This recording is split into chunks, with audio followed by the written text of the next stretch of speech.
In November 2025, the world's eyes turned to Belém, Brazil, as thousands of delegates, activists and journalists descended on the city for COP30. Expectations were low, many braced for the same old diplomatic gridlock and vague promises that had defined so many previous climate summits. Yet, beneath the surface, tensions simmered, and the stakes had never been higher. The Amazon's future, and the fate of millions vulnerable to climate change, hung in the balance. But then, a seismic shift shattered expectations. In a move that stunned the world, Canada and Mexico broke ranks with their powerful neighbor to the south. Standing shoulder to shoulder, they announced their support for a bold coalition demanding a new United Nations agreement, one that would triple global climate adaptation funding to an unprecedented $120 billion every year. This wasn't just a financial commitment, it was a rallying cry for urgent action and a direct challenge to the status quo. The announcement sent shockwaves through the conference halls. It was more than a pledge of money. It was a bold political statement, a declaration that Canada and Mexico would no longer be held back by the Trump administration's climate retreat. Their message was clear: the time for half measures was over. The United States, under President Trump, had slashed climate aid and signaled yet another withdrawal from the Paris Agreement, leaving its closest allies to chart a new, independent course. The absence of U.S. leadership was palpable, and the world watched as Canada and Mexico stepped into the void. The response was electric. Delegates from developing nations, long frustrated by broken promises and empty rhetoric, erupted in applause. For many, this was the moment they had been waiting for, a sign that real change might finally be possible. In an instant, the political map of North America was redrawn. The U.S. found itself isolated, while Canada and Mexico emerged as unexpected climate leaders, forging a new path forward and inspiring others to follow. Diplomats scrambled to respond. The U.S. delegation, caught off guard and visibly shaken, rushed into urgent discussions, while the press pool buzzed with speculation about what this meant for the future of global climate cooperation. The move was both environmental and strategic, a calculated response to escalating trade tensions and a powerful declaration of independence from U.S. policy.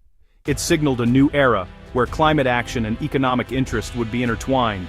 What was meant to be a summit of cooperation instead became the stage for a dramatic realignment in North American relations. Old alliances were tested, and new ones began to form in real time. The $120 billion shockwave at COP30 would reverberate for years to come, reshaping not just climate policy, but the very balance of power on the continent. To truly grasp the impact of COP30, it's essential to look back at the economic forces that have shaped North America for decades. The continent's story is one of deep interconnection, where the destinies of three nations, Canada, the United States and Mexico, have become tightly woven together through trade. Over the years, North America's economic ties have grown stronger, creating a web of commerce that stretches from the Canadian oil sands to Mexican factories and American cities. Goods, services, and people move across borders every day, fueling prosperity and innovation. The North American Free Trade Agreement, or NAFTA, signed in 1994, was a turning point. It created a vast free trade zone, breaking down barriers and integrating supply chains across the continent. This agreement fueled economic growth, encouraged investment, and made North America a global powerhouse. Cars, energy, and consumer goods began to crisscross borders at unprecedented rates. Factories in Mexico assembled parts made in the US and Canada, while oil and raw materials flowed south and finished products moved north. The three nations became indispensable partners, each relying on the others for critical resources and markets. Canada, for example, sent nearly all its crude oil to the US, and over 3/4 of its exports headed south. This close relationship brought economic benefits, but also created dependencies that would later prove challenging. As trade integration deepened, so did vulnerability. Both Canada and Mexico became heavily dependent on access to the vast U.S. market, making their economies sensitive to shifts in American policy and demand. The United States, as the largest economy, held the leverage. This became clear when President Trump forced a renegotiation of NAFTA, resulting in the USMCA. The New Deal added restrictions, oversight, and new rules that reflected shifting priorities in Washington. Provisions like Article 32.10 specifically limited Canada and Mexico's freedom to negotiate trade deals with countries like China, tying their hands and reinforcing U.S. dominance in regional trade policy. The renegotiation process exposed the fragility of the partnership. it revealed just how risky it was for Canada and Mexico to rely so heavily on Washington's goodwill, especially as trade disputes and political tensions flared. The old rules that once governed North American trade were changing rapidly. Uncertainty grew, and the stage was set for new conflicts and realignments. The balance of power was shifting, with each country reassessing its interests and strategies in a more unpredictable world. North America's unity, once taken for granted, was now in question, leaving the future of the continent's economic partnership more uncertain than ever before. In March 2025, tensions between the United States and Canada reached a boiling point. President Trump, in a move that stunned both allies and adversaries, announced a sweeping 25% tariff on all Canadian goods entering the U.S., citing national security as the justification. The decision was broadcast live from the White House, sending shockwaves through global markets and igniting a firestorm of debate on both sides of the border. The impact on Canada was immediate and severe. Major industries, especially automotive manufacturing and natural resources, were hit hard, with factories idled and thousands of workers facing layoffs. Decades of economic integration and cross-border cooperation were suddenly thrown into chaos, as companies scrambled to adapt to the new reality. In Ottawa, leaders condemned the tariffs as blatant protectionism, arguing that security concerns were merely a pretext for economic aggression. The Canadian government was forced into emergency meetings, searching for ways to shield its economy from further harm. The tariffs exposed just how vulnerable Canada was to shifts in U.S. policy. Trade volumes plummeted, border crossings slowed to a crawl, and the Canadian dollar tumbled. The era of stable, predictable trade with America had come to a sudden and dramatic end.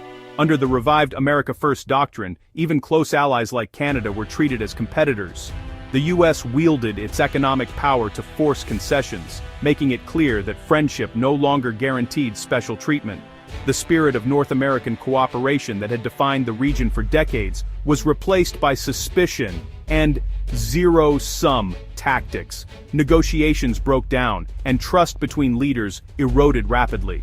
For Canadian workers and business owners, the message was clear: relying so heavily on the U.S. market was now a major risk. Many began to question the wisdom of such deep economic dependence. Facing mounting public pressure, the Canadian government was forced to rethink its entire trade strategy. Urgent discussions began on how to diversify exports and reduce reliance on a single partner. The old era, where U.S. trade policy could be counted on, was over. Uncertainty became the new normal, with businesses and investors left guessing what might come next. Canada now had no choice but to look beyond its southern neighbor. New trade deals were sought with Europe, Asia, and other global partners, as the country worked to secure its economic future. This shock to the system set the stage for Canada's bold new approach at COP30, where it would assert itself on the world stage and champion new alliances. For Canada, a new chapter had begun, one defined by resilience, adaptation, and a determination to chart its own course in an uncertain world. With the U.S. turning inward, Canada and Mexico found common cause. Both faced tariff threats and needed new strategies. Their shared predicament fostered a partnership, crystallizing around climate action. Mexico's climate ambitions aligned with Canada's, contrasting sharply with U.S. denialism. As Washington retreated, Canada and Mexico stepped up, coordinating a joint $120 billion climate fund proposal at COP30. It was both a statement of urgency and a calculated act of defiance. By acting together, they showed they could lead independently of the U.S. Their alliance sent a message. North America's future wouldn't be dictated by Washington alone. The world took notice. The tariffs forced Canada to confront its overdependence on the U.S. Trade diversification became urgent, not optional. Canada pivoted toward Asia, boosting oil exports to China via the Trans Mountain Pipeline. It also launched a global Africa strategy, targeting new markets in mining, clean tech, and agriculture. The goal: build resilience and reduce vulnerability to U.S. whims. But challenges loomed. USMCA's restrictions complicated deals with China, and global competition was fierce. Canada imposed its own tariffs on some Chinese goods, balancing new ambitions with security concerns. The path to diversification was risky, but necessary. Canada was determined to forge a new economic future. The journey had only begun. The climate pledge and trade war sent shockwaves across North America. Tariffs and retaliation disrupted supply chains, raising costs and uncertainty for businesses and consumers. Political alliances frayed. The US-Canada relationship grew adversarial, even affecting defense cooperation. Canadian nationalism surged, fueled by resentment and a desire for independence. In the US, the administration framed the conflict as protecting American workers, deepening divisions. Globally, the Canada-Mexico alliance showed that middle powers could lead, inspiring others and isolating Washington. The trade dispute was now reshaping global governance. Even the closest alliances were vulnerable to nationalism and climate urgency. The continent was forever changed. Experts saw the Canada-Mexico alliance as a turning point. Dr. Evelyn Reed called it strategic brilliance, turning a trade dispute into a global leadership moment. Trade specialists noted Canada's painful but necessary diversification, warning the transition would be tough. Climate analysts praised the $120 billion pledge, but questioned its funding without U.S. support. The move shifted climate finance from talk to action, catalyzing new coalitions. Geopolitical strategists warned that America first was becoming America alone. When allies form blocs to counter you, it signals waning influence. The US was ceding leadership on critical issues. The world order was being reshaped by US actions, not rivals. The consequences were profound. In Washington, the administration saw tariffs and climate withdrawal as putting America first. Officials dismissed the Canada-Mexico pledge as symbolic, insisting the US wouldn't bow to pressure. But this stance left the US increasingly isolated, even among allies. At COP30, the US was sidelined, its influence diminished. The North American split was a stark symbol of Washington's solitude. Other powers, like the EU and China, moved to fill the leadership vacuum. Domestically, some cheered the tough stance, but businesses and diplomats worried about lost influence and economic pain. America's fortress was growing higher, and lonelier. The events of 2025 brought the world to a crossroads. One path leads to nationalism and division, the other to renewed cooperation. The Canada-Mexico alliance proved leadership isn't just for superpowers. Their $120 billion pledge showed that urgent challenges demand collective action. True strength lies in building bridges, not walls. The future depends on our ability to work together. The debate is urgent, and it's not just for leaders. Your voice matters in shaping the path ahead.